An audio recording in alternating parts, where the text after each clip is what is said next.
Hello दोस्तों, हम यहाँ पर चर्चा करेंगे भारतीय संगीत के बारे में। तो भारत में संगीत की काफ़ी पुरानी परंपरा रही है। प्राचीन काल से ही जो संगीत है भारतीय परिवेश में रचा बसा है। तो हम इसी के इतिहास के बारे में अध्ययन करेंगे या वर्तमान में जो भारत में संगीत कलाएं जो प्रचलित है उन्हीं के बारे में यहाँ पे डिटेल से अध्ययन करेंगे। तो आइए देखते हैं। तो भारतीय संगीत जो है, ठीक है, संगीत विज्ञान को गंधर्व वेद से उपजा हुआ माना जाता है। प्राचीन काल का एक वेद है गंधर्व वेद। तो संगीत विज्ञान या गंधर्व वेद ये दोनों एक ही रूप माने जाते हैं, ठीक है।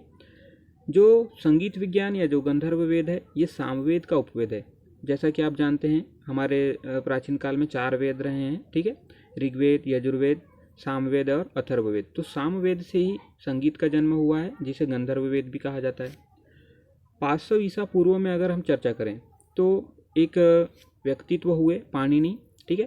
तो इन्होंने सबसे पहले संगीत कला का वास्तविक संदर्भ दिया, अर्थात इन्होंने चर्चा की संगीत के बारे में कि संगीत एक कला है या एक संगीत एक विज्ञान है जिसके बारे में हम थोड़ा अध्ययन कर सकते हैं, ठीक है। परंतु अगर संगीत सिद्धांत की चर्चा की बात करें, इन्होंने तो वास्तविक संदर्भ दिया था कि संगीत के बारे में इस प्रकार से चर्चा की जा सकती है, लेकिन संगीत के सिद्धांत या संगीत को किस प्रकार से गाया जा सकता है, किस प्रकार से एक प्रकार के पिरोया जा सकता है, तो इन सभी के बारे में चर्चा किया भरत मुनि ने, ठीक है। तो भरत द्वारा रचित जो नाट्यशास्त्र ग्रंथ है इनका इन्होंने 200 ईसा पूर्व से 200 ईस्वी तक के समय तक का ऐसा माना जाता है। वैसे 200 ईसा पूर्व से लेकर 200 ईस्वी तक के बीच में अंदाज़ा लगाया जाता है इनके समय का। तो इस समय नाट्यशास्त्र की रचना हुई। नेक्स्ट देखते हैं, अब भारतीय संगीत का इतिहास देखते हैं, ठीक है। तो हमने जैसे चर्चा की कि भरत का नाट्यशास्त्र है, यह प्रथम महत्वपूर्ण ग्रंथ है जिसमें 13वीं सदी में मतलब संगीत के बारे में चर्चा की गई है, ठीक है। उसके बाद आए 13वीं सदी में सारंगदेव। तो सारंगदेव के द्वारा जो संगीत रत्नाकर नामक एक ग्रंथ रची गई, तो वहाँ पे बताया गया कि राग 264 प्रकार के होते हैं। ये राग एक गायन कला का ही एक भाग है, ठीक है। इसके बारे में हम आगे थोड़ा चर्चा करेंगे। तो ध्यान रखिएगा कि जो सारंगदेव द्वारा रचित संगीत रत्नाकर है इसमें 264 राग के बारे में यहाँ पे हमें चर्चा मिलती है।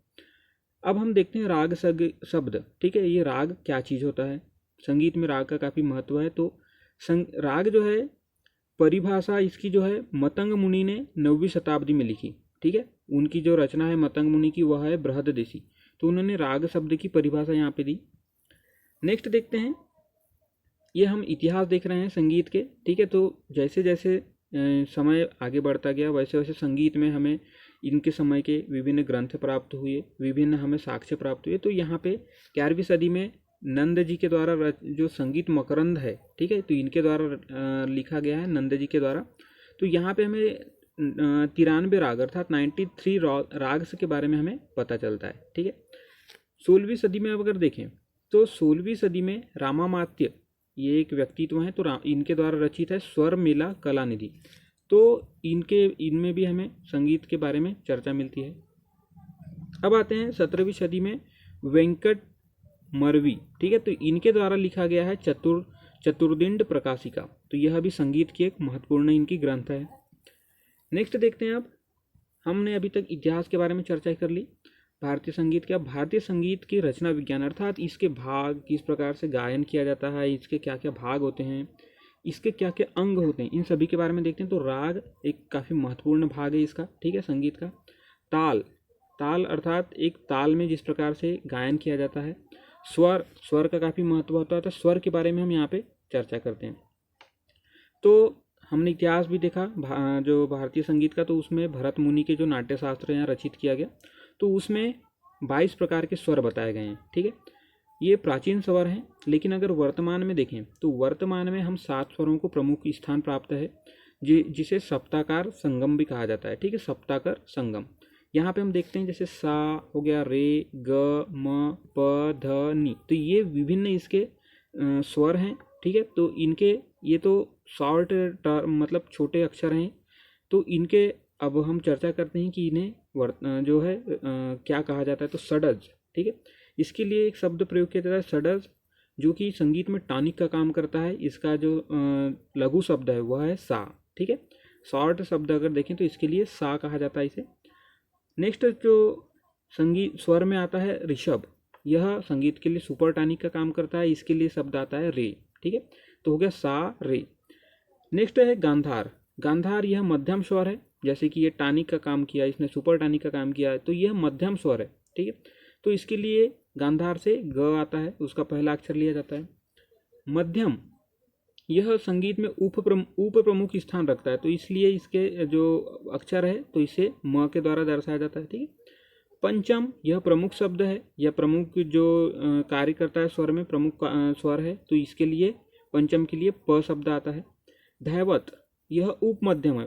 ठीक है, तो यह मध्यम के भी थोड़ा सा नीचे कहना चाहिए, उप मध्यम, तो इसके लिए ध शब्द आता है। और निषाद आखिरी शब्द होता है, यह सब टॉनिक है, अर्थात टॉनिक तो हो गया, परंतु टॉनिक को भी अगर आप ताकतवर बनाना चाहते हैं तो उसके लिए भी थोड़ा सब टॉनिक या उससे कम मात्रा का थोड़ा सा कहना चाहिए ताकत चाहिए होता है, तो इसके लिए निषाद के लिए नी शब्द आता है। ठीक है, यह सब टॉनिक का कार्य करता है। नेक्स्ट देखते हैं, अब हम देखते हैं राग। अब हम राग के बारे में चर्चा करते हैं। तो राग शब्द जो है संस्कृत के रंज से निकला है। ठीक है, जिसका अर्थ होता है रंगना। हिंदी में अगर चर्चा करें रंगना, तो राग से क्या तात्पर्य हो गया कि आप अगर गीत गायन कर रहे हैं तो आप उसके अंतर्गत रंग गए। ठीक है, किसी भी प्रकार से, जैसे भक्ति गीतें होती है, तो भक्ति गीत में जो भक्ति गीत का जो गायन करता है वह भक्ति के गीत में रंग जाता है। ठीक है, तो इसी से ही राग शब्द की उत्पत्ति होती है। राग का आधार स्वर है, जैसे कि हमने अभी चर्चा की स्वरों के बारे में, 7 स्वर होते हैं। ठीक है, तो राग का आधार ही स्वर होता है। स्वरों की संख्या के अनुसार जो राग होते हैं उनको 3 जातियों में बांटे गए। अब 3 जातियों देखते हैं। तो ओढ़व, ठीक है, राग तो हो गया जिसमें हम संगीत की रचना करते हैं, परंतु राग बनाने के लिए भी हमें स्वर की आवश्यकता होती है, क्योंकि राग का आधार ही स्वर होता है। तो इसके अनुसार, स्वरों के अनुसार, स्वरों की संख्या के अनुसार राग को हम 3 भागों में बांटते हैं, जिसमें ओढ़व पहला है। यह पेंटाटोनिक राग, अर्थात यह 5 प्रकार के स्वरों का इस्तेमाल करता है। ठीक है, जैसे हमने अभी चर्चा की थी, यहाँ पर 7 स्वर हैं। ठीक है, सा रे ग म प ध नि, तो यहाँ से किसी भी 5 अक्षर को उठा लीजिए, जैसे हम उठा लें सा रे ग म प। ठीक है, तो ये हमने 5 अक्षर उठा लिए। तो इस प्रकार से ये जो ओढ़व है, यहाँ 5 अक्षर काम आएंगे। ठीक है, तो 5 स्वर, हमने अक्षर थोड़ा गलत बोल दिया, उसके लिए स्वर शब्द इस्तेमाल सही रहेगा। तो स्वर जो है वह पेंटाटोनिक राग के अंतर्गत ओढ़व में आएगा। ठीक है, उसी प्रकार अगर साढ़व राग में स्वर की संख्या के अनुसार देखें तो यह हेक्साटोनिक का कार्य करता है। हेक्सा का मतलब होता है 6, मतलब इसमें 6 स्वर होंगे। ठीक है, प्रमुख 6 स्वर होंगे। एक होता है संपूर्ण राग, अर्थात इसमें जितने भी स्वर हैं वह सभी के सभी आ जाते हैं, जिसे हेप्टाटोनिक राग कहते हैं, और इसमें 7 के 7 स्वर विद्यमान रहते हैं। तो ये रही हमारी चर्चा राग के प्रकार के बारे में। नेक्स्ट देखते हैं, अब हम राग के भेद देखते हैं। ठीक है, राग भी विभिन्न प्रकार के होते हैं। हमने अभी जैसे चर्चा की कि कई प्रकार से स्वरों को इसमें समायोजित किया जाता है, किसी में 5 राग डाल दिया, किसी में 6, किसी में 7। तो इसी के अनुसार राग के भेद भी होते हैं। जैसे शुद्ध राग, शुद्ध राग में रचना में जो स्वर हैं, ठीक है, जो रचना में अगर मान लीजिए स्वर कोई अनुपस्थित है, जैसे हमने 5 ले लिया, जैसे यहाँ पे देख लीजिए एक बार, हमने 5 स्वर लिया यहाँ से। ठीक है, सा रे ग म प। ठीक है, हमने ध और नी को नहीं लिया है। अब ठीक है, इसको ध्यान रखिए, ध और नी को नहीं लिया है। अब यहाँ पे देखिए कि ध और नी यहाँ पे अनुपस्थित हैं। ठीक, परंतु अगर उनको गाने पे कोई परिवर्तन नहीं होता, अगर हम ध और नी को भी इस गाने में जोड़ दें, परंतु उसके स्वर में, उसके राग में कोई परिवर्तन नहीं हो रहा है, जिस प्रकार से 5 को डालने पे जिस प्रकार से संगीत निकलता है, उसी प्रकार अगर 7 को भी डाल देने पे संगीत निकल रहा है उसी प्रकार से, तो ये शुद्ध राग कहलाएगा। ठीक है, जिसमें अनुपस्थित नई चीज़ें भी है, फिर भी हम उनको बीच में गा देते हैं। ठीक है, ये हो गया शुद्ध राग। अब देखते हैं छायालग राग। छायालग राग क्या होता है, जिसमें अगर अनुपस्थित स्वर हैं, जैसे हमने चर्चा की 2 स्वरों को हमने छोड़ दिया था, तो अगर 2 स्वर अगर अनुपस्थित हैं, हमने उन्हें गा दिया बीच में, गाना गाते समय हमारे रचना में वो चीज़ नहीं है 2 शब्द, परंतु हमने उसको गा दिया, दोनों स्वर को यहाँ पे जोड़ दिया, तो इसमें कुछ ना कुछ परिवर्तन आ जाएगा आपके गायन की शैली में, आपके संगीत में कुछ ना कुछ ऐसा उतार चढ़ाव टाइप का हो जाता है। तो ये छायालग राग कहलाता है। ठीक है, नेक्स्ट है संकीर्ण राग। तो इसमें 2 या 2 से अधिक रागों का संयोजन होता है। जैसे कि मान लीजिए राजा प्रमुख स्वर है, ठीक है, जिसे वादी कहा गया, और रानी द्वितीय प्रमुख है, जिसे समवादी कहा गया। तो ये दोनों को अगर मिला दें, 2 या 2 से अधिक राग, 2 राग मान लीजिए यहाँ पे संयोजन हो गया, तो ये संकीर्ण राग कहलाएगा। ठीक है, 2 राग किस प्रकार से संयोजन हो जाएगा, एक राग मान लीजिए ये राग है जिसमें 5 स्वर हैं। ठीक है, एक राग हो गया इधर, इसमें हो गया 6 स्वर, ये दोनों को मिला के गा दीजिए आप, एक शब्द यहाँ से एक अक्षर उठा लीजिए, एक अक्षर यहाँ से उठा लीजिए, तो इस प्रकार का जो है संकीर्ण राग हो जाएगा। इसकी कोई विस्तृत मतलब नहीं हो पाएगा, आप इसे विस्तार नहीं दे सकते हैं। ठीक है, अब हम देखते हैं राग के अंतर्गत जो प्रमुख जो स्वर होता है, ठीक है, तो उसे राजा कहा जाता है। राजा प्रमुख स्वर होता है जिसे वादी कहते हैं। ठीक है, तो राजा या वादी एक ही शब्द के लिए प्रयोग होता है जो प्रमुख होता है किसी भी राग के अंतर्गत। रानी द्वितीय प्रमुख होती है जिसे समवादी कहते हैं। ठीक है, जिस प्रकार से प्रमुख राग में मान लीजिए पेंटाटोनिक राग है, ओढ़व राग है, तो उसमें पांच स्वर हैं। पांच स्वर में जो प्रमुख पांचों स्वर हैं, या यहाँ पे पांचों में से कोई एक प्रमुख ऐसा स्वर होगा जिसे राजा कहा जाएगा या वादी कहा जाएगा। उसके दूसरे स्थान पे एक रानी स्वर आएगा, ठीक है, जिसे समवादी कहा जाता है। और जो अन्य बचे स्वर होते हैं जिन्हें कभी कभी मतलब पूरे रचना के अंतर्गत जो कम प्रयोग होते हैं तो वो अनुवादी कहलाते हैं। और जो स्वर छूट जाते हैं हमसे, जिनका इस रचना में प्रयोग नहीं होता है, किसी गाने में मान लीजिए किसी गीत गा रहे हैं आप, तो गीत में पांच स्वरों का आप प्रयोग कर रहे हैं, तो पांच स्वरों में कोई भी एक प्रमुख स्वर होगा उसे वादी कहेंगे, द्वितीय प्रमुख स्वर होगा उसे समवादी कहेंगे, और जो अन्य स्वर बच गए उन्हें अनुवादी। और यहाँ पे पांच स्वरों में जो दो स्वर एक्स्ट्रा छूट जाते हैं, जैसे पूरे 7 स्वर होते हैं, 7 स्वर में से हमने 5 ले लिया, अब 2 बच गए, तो वो जो है अनुपस्थित स्वर वो विवादी कहलाते हैं। ठीक है, नेक्स्ट देखते हैं अब हम विभिन्न राग देखते हैं, उनको गाने का समय देखते हैं और उनके ऋतु और मनोभाव। ठीक है, तो जो भैरव राग होता है, राग हमने अभी चर्चा की स्वरों का एक संयोजन है। ठीक है, तो यहाँ पे जो भैरव राग है उसे भोर अर्थात सुबह 4 बजे, 3 से 4 बजे के बीच में आप इसे बोल सकते हैं। ठीक है, तो इस समय कोई भी मौसम में गाया जा सकता है और ये शांति प्राप्त करने के लिए गाया जाता है। ये भैरव राग होता है। नेक्स्ट है हिंडोल राग। इसे प्रातः 5 से 6 बजे के बीच में जो प्रातः का समय होता है, सूर्योदय का समय, उस समय गाया जाता है और बसंत ऋतु में। ठीक है, तो यह जो है युवा जोड़े की मिठास को जोड़ने के लिए अर्थात कोई भी न्यू कपल्स के लिए ये गाया जाता है। ठीक है, दीपक राग जो रात में गाया जाता है, वो भी ग्रीष्म के समय, रात्रि जो हम मान लीजिए रात के 8 बजे से 10 बजे तक के हम जो समय मान लें, तो रात को यह गाया जाता है। ग्रीष्म ऋतु में दीपक राग गाया जाता है और करुणा को दर्शाता है अर्थात दया। ठीक है, तो इस प्रकार से यह राग हो गया। नेक्स्ट है मेघ राग। तो इसे देर रात अर्थात जैसे मान लीजिए 11 से 12 1 बजे हो गए, ये देर रात की बात हो गई, तो इस समय इसे वर्षा ऋतु में गाया जाता है और साहस को दर्शाता है, आप कितना साहसी हैं, तो आपके साहस को यह राग दर्शाता है। नेक्स्ट है श्री राग। यह सायंकाल अर्थात आप सूर्योदय के पश्चात 6 से 7 बजे के बीच में इसे गाते हैं शीत ऋतु में। ठीक है, तो यह हर्ष को दर्शाता है, आप हर्ष मतलब खुश हैं, इस चीज़ को यह दर्शाता है। ठीक है, नेक्स्ट है मालकौस राग। इसे मध्य रात्रि में गाया जाता है, जैसे 12 से 2 बजे का समय हो गया, और यह शीत ऋतु में गाया जाता है और वीरता को दर्शाता है। ठीक है, तो ये मनोभाव इसका वीर की ओर होता है। तो ये विभिन्न राग हैं जिसमें भैरव, हिंडोल, दीपक, मेघ, श्री और मालकौस। ठीक है, आगे देखते हैं। तो अब हम चर्चा करते हैं ताल के बारे में। हमने चर्चा की थी राग, ताल और स्वर के बारे में, तो हमने अभी तक स्वर के बारे में चर्चा कर ली, राग के बारे में चर्चा की, अब ताल देखते हैं। ठीक है, तो ताल जो है धुनों का लयबद्ध समूह ही ताल कहलाता है। इसमें 3 से लेके 108 धुन तक भी हो सकते हैं। ठीक है, तो ये तो धुन हुए जिनका संयोजन ताल कहलाया।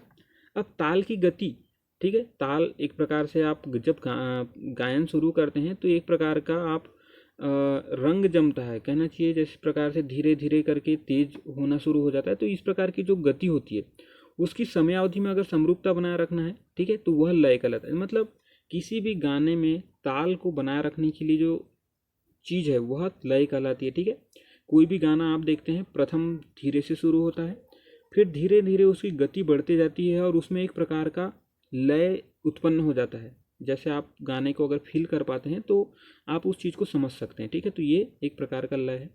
वर्तमान में देखें तो 30 प्रकार के ताल हैं। ठीक है, परंतु ज्ञात तो हैं 30, लेकिन प्रयोग हम 10 से 12 का ही अधिकतर करते हैं। विभिन्न प्रकार के ताल हैं, दादरा ताल है, कहरवा ताल है, रूपक ताल है, एक ताल है, झप ताल है, 3 ताल है और चौताल है। ठीक है, तो यहाँ पे अधिकतर अगर देखें हम प्रयोग, तो 3 ताल और चौताल का ही अधिकतर प्रयोग किया जाता है। ये तो चर्चा हुई ताल की, जिसमें कर्नाटक संगीत में देखें तो 175 ताल हैं। ठीक है, नेक्स्ट देखते हैं। अब हम देखते हैं रस। कोई भी अगर आप गीत गाते हैं, किसी भी प्रकार का आप सॉन्ग सुनते हैं, तो वहाँ एक हमें रस की प्राप्ति होती है। कोई अगर वीरता वाला आप गाना सुन रहे हैं तो आपको वीर रस की प्राप्ति हो रही है। थोड़ा सा आप हास्य रस वाला सुन रहे हैं तो आपको हंसी आ सकती है। ठीक है, तो ये विभिन्न प्रकार के रस होते हैं जिनको गायन और वादन से जो हम आनंद लेते हैं और जो हम अनुभूति करते हैं, तो उस प्रकार से आप यहाँ पे उत्पन्न हो सकती है। जिस प्रकार से गाना हो उस प्रकार से आपका मनोभाव उत्पन्न हो सकता है। तो रस या जिसे सौंदर्यानंदम भी कहा जाता है, तो गायन और वादन से पैदा की जाने वाली भावना है। जैसे हमने चर्चा की अभी, आप वीर रस की अगर कविताएं सुनते हैं तो आपके अंदर वीरता का भाव उत्पन्न हो जाएगा। ठीक है, आप अपने आप को थोड़ा देर के लिए शौर्य के रूप में अनुभूति करने लगेंगे। ठीक है, तो ये चीज़ होती है कि हमारी भावना को ओतप्रोत कर देती है रस।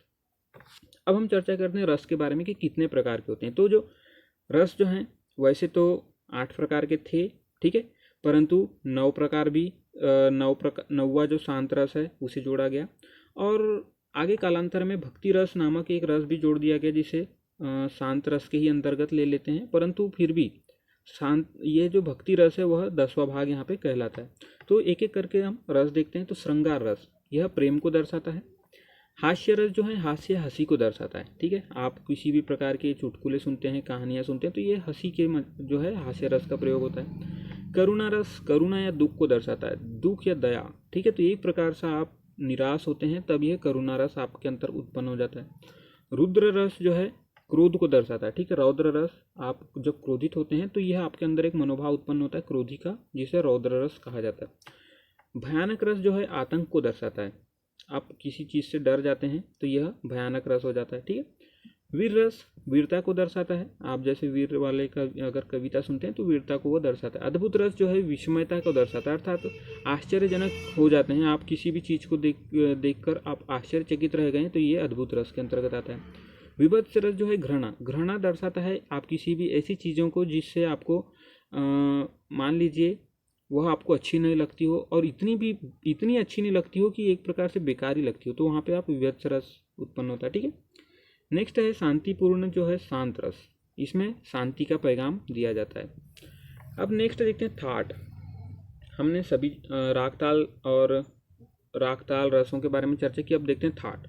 तो जो अलग अलग समूह के रागों का वर्गीकरण किया गया है। ठीक है, हमने चर्चा की थी रागों के बारे में। तो जो राग होते हैं, तो रागों को अगर किसी वर्गीकरण कर दिया जाए, कैटेगराइज कर दिया जाए, तो इस प्रकार से अलग अलग जो कैटेगरी मिला के अलग अलग थाट कहलाते हैं। ठीक है, तो एक थाट में अलग अलग कई प्रकार के राग हो सकते हैं।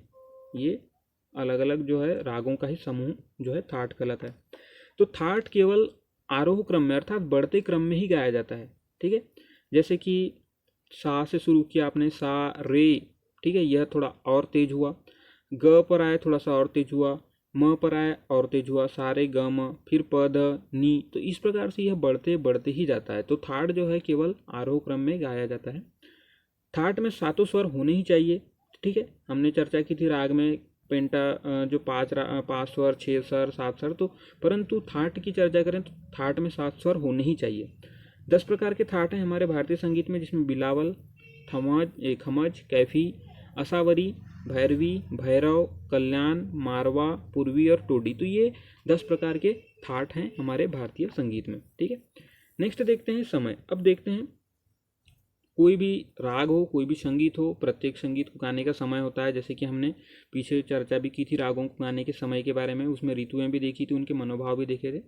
तो प्रत्येक राग को, प्रत्येक संगीत को गाने का समय होता है। तो प्रत्येक राग का विशिष्ट समय होता है। जैसे कि हम दिन के, ठीक है, दिन के 12 बजे से लेकर रात के 12 बजे तक का, इसे पूर्व भाग कहा जाता है, और इसमें पूर्व राग गाया जाता है। जैसे कि हमने चर्चा की थी अभी 7 स्वरों के बारे में, जिसमें सा रे ग म। तो ये जो 4 स्वर हैं इन्हें इस समय ज़्यादा मात्रा में गाया जा सकता है। ठीक है, इस समय जो मनुष्य की कहना चाहिए जो गाने की शैली है या गाने का जो कैपेसिटी है, वो इस समय इन स्वरों के लिए काफ़ी उच्च होता है। नेक्स्ट है हम 12 बजे रात से लेके दोपहर के 12 बजे तक का, तो यह समय जो है उत्तर भाग कहलाता है, और इसमें उत्तर राग गाए जाते हैं। उत्तर राग यहाँ पे देख सकते हैं, सारे ग म तो हमें पूर्व राग में आ गए। अब इसके बाद जो बचे राग वो जो है उत्तर भाग में आ गए, तो जिसमें प ध नी, और चूंकि सा पुनः वापस एक बार दोहराया जाता है तो यह सा इसके अंतर्गत आ जाता है। तो सा यहाँ पे देख सकते हैं दोनों में कॉमन होता है। ठीक है, तो इस प्रकार से जो 2 भाग हुए दिन के 12 बजे से लेकर रात के 12 और रात के 12 से लेकर दिन के 12, ठीक है। तो इसमें पूर्व भाग और उत्तर भाग के अंतर्गत इस प्रकार से स्वर गाए जाते हैं। नेक्स्ट देखते हैं, अब राग के अन्य घटक देख लेते हैं। अब हमने राग के बारे में तो काफ़ी अध्ययन कर लिया, परंतु ऐसी कोई कभी छोटी छोटी चीज़ें होती है जो राग के अंतर्गत अन्य भी पूछी जा सकती है, जिसमें जो धीमी गति से वादी होता है, ठीक है। धीमी गति से जो है वादी समवादी राग की अन्य मुख्य विशेषताओं पर बल देने वाला जो राग का क्रमिक उद्घाटन है वो आलाप कहलाता है। आलाप जैसे हम गाना शुरू करते हैं, तो गाना शुरू करने के पहले आपने शास्त्रीय संगीत वगैरह में देखा होगा जिस प्रकार से आ की गति की जाती है, तो एक प्रकार से शुरुआत में जैसे आ का स्वर निकाला जाता है वो आलाप कहलाता है, ठीक है। तो ये इसकी परिभाषा भी है यहाँ पे कि धीमी गति से वादी समवादी और राग की अन्य मुख्य विशेषताओं पर बल देने वाले राग का क्रमिक उद्घाटन, अर्थात जैसे ही आप राग शुरू करने वाले होते हैं तो ये वही चीज़ को दर्शाता है। अब हम देखते हैं संगीत में कोई भी गीत के दो भाग होते हैं। पहले तो जो स्थायी भाग होता है जिसे मुखड़ा कहते हैं, ठीक है, और जो रचना का पहला भाग होता है उसे अंतरा के बाद दोबारा से और दोहराया जाता है, ठीक है। अंतरा होता है यह दूसरा भाग जो कि जैसे राग हो गया, ये सॉरी स्थायी या मुखड़ा भाग जो हो गया वह एक अकेला भाग हो गया, उसे प्रत्येक अंतरा के बाद दोहराया जाएगा, लेकिन अंतरा एक दूसरे से भिन्न होते हैं, हर अंतरा एक दूसरे पे डिपेंडेंट नहीं होता है, ठीक है। तो इस प्रकार से दूसरा भाग है अंतरा। अब हम देखते हैं तेज गति से जो आधारभूत स्वर निकाला जाता है, जिस प्रकार से आलाप लगाया, ठीक है, आ की चर्चा किया, उसके बाद हम जैसे मुखड़ा गाए या जिसे स्थायी, फिर अंतरा गाया, इन्हीं बीच में हमने किसी भी शब्द को लेकर तान दिया, ठीक है। जिस प्रकार से शास्त्रीय संगीत में किसी एक शब्द को जब आलाप लिया जाता है उसके ऊपर तो तान देने के द्वारा उसको मतलब आलाप लिया जाता है। तो ये तेज गति में जो आधारभूत स्वर है इसमें तान कहा जाता है, और इसके लिए काफ़ी ज़्यादा मात्रा में प्रैक्टिस की आवश्यकता होती है। तान देने के लिए काफ़ी जो मंजे हुए कलाकार होते हैं वही ज़्यादा लंबा तान दे पाते हैं, ठीक है। तान के कोष के भीतर 3 या 4 स्वरों की जो छोटी तान होती है, ठीक है, देखिए तान के कोष के भीतर जैसे हमने एक शब्द को उठाया तान देना शुरू किया, तो उसके अंतर्गत ही अगर हमने बीच में और भी 2-3 शब्द जोड़कर उसे तोड़ मरोड़ करके एक प्रकार का तान निकालने की कोशिश की तो उसे मुर्गी कहा जाता है, ठीक है। मतलब एक प्रकार से एक शब्द को लेकर आप आलाप दे रहे हैं तो वह तान है, परंतु तान के अंतर्गत ही 2-3 शब्दों को आपने मतलब 3-4 स्वरों को जोड़ के ही आपने जो छोटी तान दी तो उसे मुर्गी कहा जाता है, ठीक है। और अंत में आता है अलंकार, तो अलंकारों का भी प्रयोग इसके अंतर्गत किया जाता है। तो ये रही हमारी चर्चा, देख लेते हैं हमने क्या क्या अध्ययन कर लिया। तो सबसे पहले तो हमने भारतीय संगीत में थोड़ा सा उसके इतिहास के बारे में चर्चा की, ठीक है, भारतीय संगीत के इतिहास के बारे में। नेक्स्ट हमने भारतीय संगीत का रचना विज्ञान देखा, जिसमें राग ताल और स्वर, जिसमें स्वर के बारे में हमने चर्चा की, जिसमें सारे गमा पदनी, ठीक है। राग के बारे में चर्चा किया। नेक्स्ट हमने राग के भेद देखे, ठीक है। रागों के बारे में चर्चा की, यहाँ पे जो प्रमुख प्रमुख राग हैं, मनोभाव के बारे में चर्चा किया। ताल देखा, ठीक है, ताल के बारे में चर्चा की। रस या सौंदर्यानंदम जिसे कहा जाता है उसके बारे में चर्चा की। थाट के बारे में देखा। समय देखा उस गाने के और राग के अन्य घटक देखे। तो दोस्तों अगर आपको जानकारी पसंद आई हो तो इसे शेयर कीजिए। धन्यवाद।